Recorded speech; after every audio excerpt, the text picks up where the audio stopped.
memperbanyak istighfar, bertaubat kepada Allah Azza wa Jalla. Karena ternyata yang banyak menahan rezeki adalah dosa. Dalilnya hadis Bukhari. Kata Nabi SAW, tidak ada satu kaum yang menahan zakat harta mereka, atau dalam riwayat yang dikatakan tersebar di tengah-tengah mereka zina dan khamr. Riwayat lain menjelaskan tersebar maksiat, kecuali Allah akan menahan rezeki dari langit, menahan hujan, nggak datang rezekinya. Jadi kalau teman-teman masuk satu proyek ternyata tertahan, proyek itu sudah jelas halal, maka pastikan teman-teman sekalian bahwasanya jelas ini karena dosa kita. Jangan pernah salahkan orang, salahkan diri sendiri. Tidak ada istilah dalam Islam teman-teman sekalian rezeki kita diambil orang lain. Saya ulangi, tidak ada dalam Islam istilah rezeki kita diambil orang lain. Demi Allah nggak ada. Kalau ada di benak anda saat ini, hilangkan itu. Pernah ada seorang pengusaha masih muda di Surabaya, waktu saya sudah jelaskan tema tentang kenalilah Tuhan kau akan bahagia, masalah tauhid, pengenalan Allah. Dia datang kepada saya lalu dia mengatakan, Ustaz, saya sama teman-teman saya ini semuanya pengusaha. Ada 4-5 orang. Kami sama-sama masuk, semua punya perusahaan, sama-sama masuk ke satu proyek. 4 teman saya semuanya dapat, Ustaz. Saya sendiri nggak dapat. Dan kalau dilihat dari sisi ibadah, saya lebih baik daripada mereka. Karena saya hadir pengajian, mereka tidak. Saya tahu mereka. Saya sholat, mereka tidak sholat. Bagaimana memahami ini supaya saya tidak sangka buruk dengan Allah? Apa jawaban saya teman-teman sekalian? Satu kalimat. Belum rezeki anda. Bukan rezeki anda. Kalau sudah rezeki anda sampai pasti. Nggak mungkin tidak. Nggak ada ceritanya orang lain ambil rezeki kita. Nggak mungkin. Mustahil. Gitu kan? Ibnu Qayyim rahimahullah teman-teman pernah melihat seekor ular buta di sebelah dia lagi jalan. Ular buta ini kelihatan kena selaput matanya warna putih. Lewat di dekat Ibnu Qayyim. Ibnu Qayyim lihat kebetulan dengan hikmah Allah. Lalu dia bilang ular ini buta. Terus tiba-tiba dia bilang saya bicara dengan diri saya sendiri, saya ingin tahu bagaimana Allah Azza wa Jalla memberikan makan ular ini. Ibnu Qayyim diikuti ular tersebut. Ular itu berjalan. Bisa saja dimakan oleh hewan yang lain, tiba-tiba diserang, tapi dia jalan. Makhluk Allah, jalan di muka bumi. Allah SWT penciptanya. Lalu kemudian tiba-tiba dia dapat sebuah pohon, dia naik ke atas pohon itu. Sampai dia naik ke dahan, Ibnu Qayyim bilang, saya angkat kepala saya ke dahan itu, saya temukan di situ ada seekor burung kecil yang lagi bersihkan sayapnya. Burung ini karena asyik membersihkan badannya, dia tidak tahu kalau ada ular di sebelahnya. Ular karena buta matanya tidak tahu kalau ada burung itu. Tapi ular ini cium bau burung, tiba-tiba diterkam sama dia, lalu dimakan burung itu. Kata Ibnu Qayyim, subhanallah, yang telah memberikan makan ular yang buta matanya. Coba bayangkan teman-teman sekalian, berapa banyak miliaran makhluk Allah Allah berikan makan. Bagaimana bisa anda mengeluh mengatakan tidak dikasih rezeki sama Allah? Tinggal bergerak. Seorang ulama yang lain pernah selesai kebun kurmanya dibersihkan, dia capek sekali. Dia keluar dari kebunnya, dia lihat di depan kebun, sebelah kebunnya ada sebuah sungai luas. Dia duduk di atas sungai itu, di pinggir sungai itu maksud saya, duduk di pinggir sungai. Lalu ada satu batang pohon di atas air lagi mengapung, di atasnya ada burung bangau, kakinya patah, matanya buta. Di atas batang pohon. Orang ini bilang, saya ingin lihat bagaimana Allah Azza wa Jalla memberikan rezeki burung ini. Dari kejauhan tiba-tiba setelah beberapa saat ada burung elang datang, mencengkram ikan di situ, dekat situ diambil, kemudian ikan begitu dia naik, burung elang ini lepas cengkramannya dengan hikmah Allah, lepas cengkramannya, jatuh ikan itu subhanallah di depan burung bango yang buta di atas batang pohon, bukan jatuh lagi ke air, jatuh ke situ dengan hikmah Allah. Burung elang pergi tidak ambil lagi, burung bango cium bau ikan tinggal turunkan kepalanya makan, selesai konsepnya. Berapa banyak kejadian seperti ini teman-teman sekalian. Kenapa harus ragu bahwasanya Allah SWT akan memberikan kepada kita rezeki? Maka harus difahamin poin-poin seperti ini. Rezeki akan tertahan dengan dosa. Maka kalau ada sesuatu yang masih tertahan dan kita sudah tahu konsep, pahami kalau itu mungkin bukan rezeki kita, tapi tidak ada masalah, kita hubungkan dengan bertobat kepada Allah. Bisa saja mungkin karena ada dosa kita. Pastikan teman-teman, kalau ada seseorang berzina di malam harinya, besok akan banyak kendala-kendala di kantornya, di usahanya, atau dia berdusta, pasti ada masalah. Pasti, tidak mungkin tidak.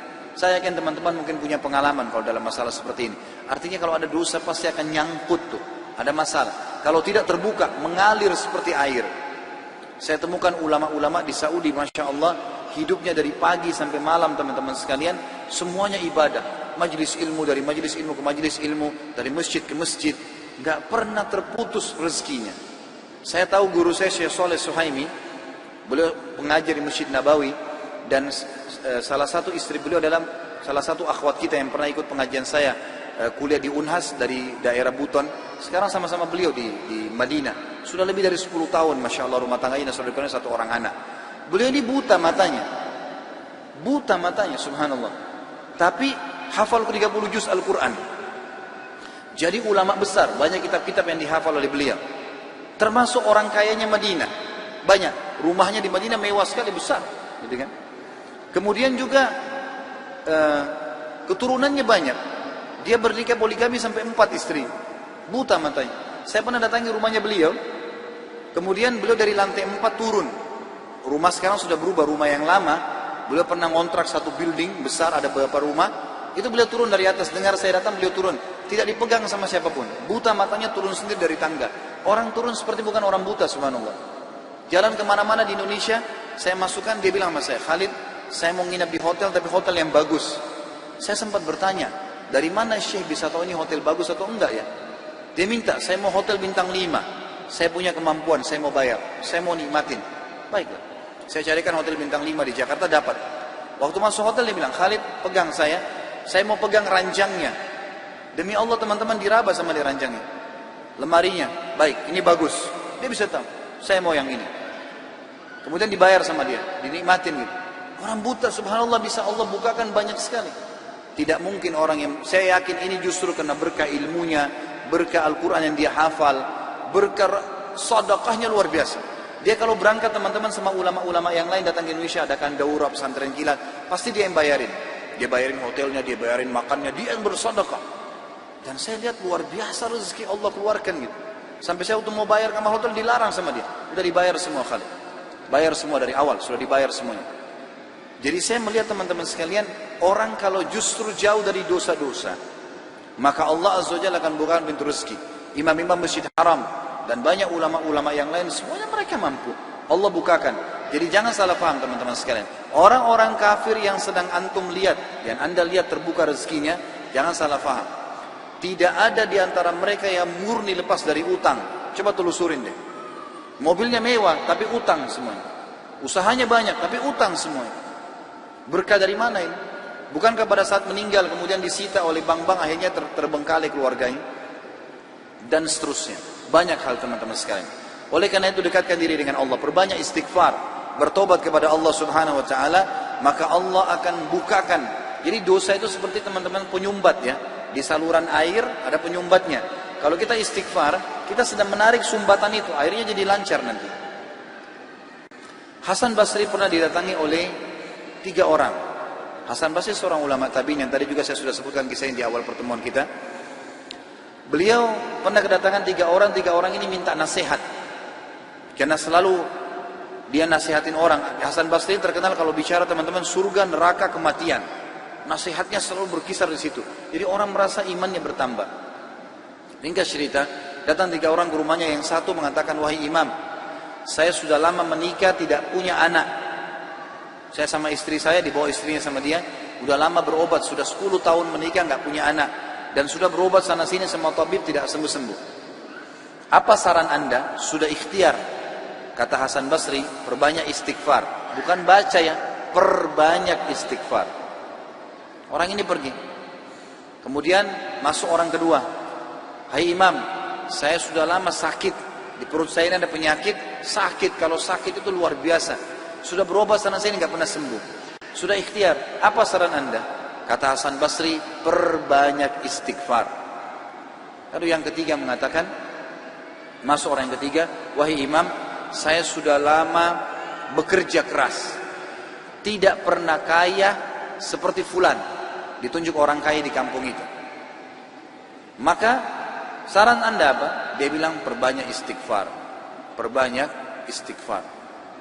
Maka pada saat itu teman-teman sekalian, waktu sudah pulang semua, istri Hasan Basri tanya, kenapa tadi 3 orang ini pulang semua? Ada beberapa athar menyebutkan murid-muridnya yang bertanya, gitu kan? Kenapa anda cuma mengatakan istighfar? Kenapa anda tidak pandu mereka? Mungkin yang satu butuh modal, yang satu butuh tabib, dokter, satu butuh obat mungkin. Kata dia, tidakkah kalian sudah dengar kalau mereka sudah ikhtiar, tinggal ada penghambatnya nih, dan penghambatnya adalah dosa-dosa mereka. Dan Allah sudah berfirman dalam surah Nuh, surah nomor 71 ayat 10 sampai 12. A'udzubillahi minasyaitonirrajim. Nabi Nuh berkata kepada kaumnya, faqultu astaghfiru rabbakum innahu kana ghaffara. Aku berkata kepada mereka, Nabi Nuh berkata kepada kaumnya, istighfarlah kalian, mohon ampunlah pada Tuhan kalian, karena dia maha pengampun, dia suka kalau kalian tobat tuh. Ayat 11-nya, yursilis sama alaikum midrara. Mereka atau pasti Allah akan turunkan dari langit hujan yang lebat. Dan kita tahu hujan adalah sumber kehidupan manusia. Makna letterletnya, makna tadabburnya adalah, makna tafsirnya, dia akan turunkan dari langit rezeki-rezeki yang midrar. Midrar itu bertubi-tubi. Ayat 12-nya, wa yumditkum bi amwalin wa banin wa yaj'al lakum jannatin wa yaj'al lakum anhara. Dan pasti dia akan memperbanyak buat kalian. Yumdit, mad ini artinya mendobelkan, melipat gandakan. Dan pasti dia akan melipat gandakan, menambahkan buat kalian keturunan, harta-harta, amwal dan keturunan. Serta dia akan melebatkan kebun-kebun kalian dan akan memperbanyak sungai-sungai kalian, sumber air kalian. Imam Ahmad rahimahullah pernah didatangi teman-teman sekalian oleh seseorang. Maaf, Imam Ahmad pernah di akhir hidupnya, ini kalau teman-teman yang pernah dengar kisahnya, maaf saya ulangi, karena memang berhubungan dengan poin ini. Pernah Imam Ahmad rahimahullah di akhir hidupnya dia tidak tahu kenapa dia harus mendatangi sebuah tempat. Lalu kemudian dia pergilah ke sana. Setelah dia tiba di kota itu, tiba waktu maghrib dia masuk ke sebuah masjid, lalu dia sholat maghrib. Habis maghrib beliau duduk rahimahullah dengan membaca Al-Quran. Imam Ahmad ini kalau nggak salah meninggal tahun 240-an. Salah dari 4 imam madhab ya. Imam Ahmad rahimahullah masuk ke masjid, kemudian beliau duduk sholat. Maghrib dulu mengaji, sampai isya beliau sholat isya berjamaah. Karena tidak tahu kenapa datang ke kota itu. Lalu kemudian beliau ingin istirahat. Habis sholat ba'diyah isya, orang-orang semua pada bubar. Imam Ahmad ke sudut masjid, lalu dia baring. Marbot masjidnya datang, tanya, wahai imam, wahai syekh. Syekh ini dalam bahasa Arab bisa berarti orang tua, orang kaya, atau orang pintar. Ya, bisa 3 artinya. Kebetulan Imam Ahmad dipanggil syekh di sini maksudnya adalah orang tua. Hai syekh, hai orang tua gitu. Ya. Kenapa anda di sini? Kata Imam Ahmad, saya mau istirahat, saya mau musafir, nggak ada kenalan. Kata dia tidak bisa di masjid. Anda harus keluar dari masjid. Lalu kemudian disuruh keluar. Kata Imam Ahmad, saya didorong-dorong dari masjid, keluar dari masjid. Begitu keluar dari masjid, marbot masjid kunci masjid. Kemudian Imam Ahmad dia sudah pergi. Imam Ahmad baring di teras masjid. Marbotnya kembali lagi. Lalu mengatakan, wahai syekh, ngapain di sini? Dia bilang seperti saya bilang, saya musafir, saya butuh istirahat. Ya. Kata marbotnya nggak bisa. Ini masjid, peraturan nggak boleh duduk di sini. Lalu kemudian didorong-dorong Imam Ahmad sampai ke jalanan. Di sebelah masjid ada satu orang penjual roti. Penjual roti ini lihat kejadian tersebut, lalu dia mengatakan, hai syekh, dipanggil Imam Ahmad, orang tua gitu ya, kesinilah, ada tempat saya. Datanglah dia, Imam Ahmad, lalu Imam Ahmad berkata, orang itu berkata, ini tempat saya usaha jual roti. Di belakang saya jual roti ini ada kamar saya biasa istirahat. Rumah saya tidak jauh dari sini. Anda boleh istirahat. Besok pagi Anda boleh pergi. Dia bilang baik. Jazakallah khair. Imam Ahmad duduk. Imam Ahmad ini karena zaman dulu nggak ada foto, orang nggak tahu wajahnya orang, cuma kenal nama. Nggak kita sekarang bisa lihat fotonya, bisa tahu orangnya gitu. Imam Ahmad bilang ada satu kegiatan orang ini yang unik. Setiap kali orang ini pecahin telur, ambil gandum, ya, tepung, kemudian taruh garam, diaduk, selalu astagfirullah wa atubu ilaih, astagfirullah wa atubu ilaih, terus astagfirullah wa atubu ilaih, terus dia mengucapkan itu. Maka yang terjadi adalah Imam Ahmad bertanya, berapa lama kau amalkan ini? Sudah berapa lama kau amalkan? Kebetulan Imam Ahmad ini di akhir hidupnya ya, sudah sangat tua. Orang ini juga seumur Imam Ahmad. Dia bilang sudah lama, dari saya masih muda. Kata Imam Ahmad, apa hasilnya istighfarmu ini? Dia bilang semua yang saya minta sama Allah dikabulkan. Apa saja. Belum pernah saya minta sama Allah nggak dikabulkan. Tinggal satu yang sudah bertahun-tahun saya minta belum Allah kasih. Kata Imam Ahmad, apa itu? Dia bilang saya minta agar dipertemukan dengan Imam Ahmad. Maka Imam Ahmad bertakbir mengatakan, Allahu Akbar. Karena istighfarmu inilah, ya, Allah Subhanahu Wa Taala mengutus saya datang ke kotamu dan saya tidak tahu kenapa saya datang. Karena istighfarmu lah, marbot masjid melarang saya tidur di masjid dan saya didorong-dorong. Istighfarmu lah yang membuat kau menawarkan saya untuk datang dan nginap di tempatmu.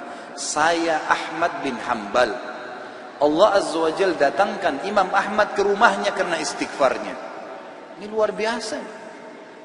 Kisah seorang ibu yang berada di wilayah Kashmir. Kisah belum lama terjadi. Ibu ini rupanya punya, kalau saya tidak salah, cucu atau ada anaknya perempuan kena penyakit tulang, sakit. Ibu ini selalu berdoa kepada Allah SWT sambil beristighfar karena dia sudah bawa ke dokter di sekitar rumah situ, di sekitar kampungnya tidak ada, gitu kan? Nggak ada yang bisa tanganin. Mereka cuma bilang ada satu dokter, ya, yang mampu menangani ini, tapi di India. Dia di India dan dokter itu Muslim, ahli spesialis tulang. Cuma dia yang bisa. Ibu ini tahu dia tidak punya kemampuan uang beli tiket pesawat atau kendaraan, mau bayar dokter tidak mungkin. Maka ibu ini memperbanyak doa dan istighfar. Selalu istighfar kepada Allah. Ya Allah, kalau ada dosa maafkanlah, sembuhkan anak ini. Ya Allah, pertemukan sama dokter itu, mudahkan supaya anak saya ini berobat. Ringkas cerita, dokter yang tadi jadi target ini keluar dari India. Ada acara, dia naik pesawat melewati wilayah Kashmir tadi itu. Tiba-tiba pilotnya bilang, pesawat ini badai, lagi hujan deras, nggak bisa pesawat lanjut nih, harus turun di wilayah itu. Turunlah pesawat itu. Begitu turun, tiba di bandara, kata dokternya, saya harus, ini ada seminar, saya harus hadiri. Berapa jauh dari sini? Orang itu bilang target Anda sekitar 4 jam dari sini. Kata dokter, baik, saya mau sewa mobil. Ya, masih bisa keburu, gitu kan? Masih sekitar 6-5 jam lagi acaranya, 5-6 jam lagi. Begitu dia sewa mobil, jalan sedikit dari bandara, ternyata ya, hujan makin keras. Kata supirnya, nggak bisa kita jalan. Kalau jalan ini paksanya bisa kita dihancurin oleh badai. Kata dokternya, baiklah, kita istirahat. Mampir di pinggir, mampir ke sebuah rumah. Rumah itu rumah tua, rumah kayu. Lalu tabibnya ini, dokternya ini naik ke rumah itu, berteduh, ketuk-ketuk, ucapin salam, dijawab waalaikumsalam, keluarlah seorang ibu. Lalu kemudian dokter ini bilang, maaf, kami ini musafir, hujan lebat, bisa berteduh di sini? Kata ibunya, silahkan. Lalu ibunya itu mengambilkan minuman, dihidangkan minuman. Waktu sementara duduk di ruang tamu, anak perempuan si ibu ini lagi nangis-nangis kesakitan tulangnya. Ini ibu yang tadi sakit tulang. Ini dokter yang jadi target sampai di rumahnya. Lalu kemudian dia berkata, tabib ini, kenapa anaknya ibu? Dia bilang sakit tulang. Kenapa kok sakit? Kenapa nggak dibawa ke dokter? Sudah. Tapi kata dokter semua tidak bisa sembuh. Dan dokter yang bisa tangani cuma seorang dokter di India namanya Fulan. Disebutkan namanya dokter ini. Dokternya tiba-tiba nangis lalu berkata, segala puji bagi Allah subhanallah yang telah mendatangkan saya ke rumah ibu. Saya ini dokter yang ibu sedang targetkan. Allah datangkan dokter itu ke rumahnya justru karena istighfar. Karena doanya kepada Allah SWT. Tidak pakai biaya, malah dokter itu biayai gratis dan datang ke rumahnya. Seperti itu, dan banyak ribuan kisah begini teman-teman sekalian yang berhubungan dengan istighfar.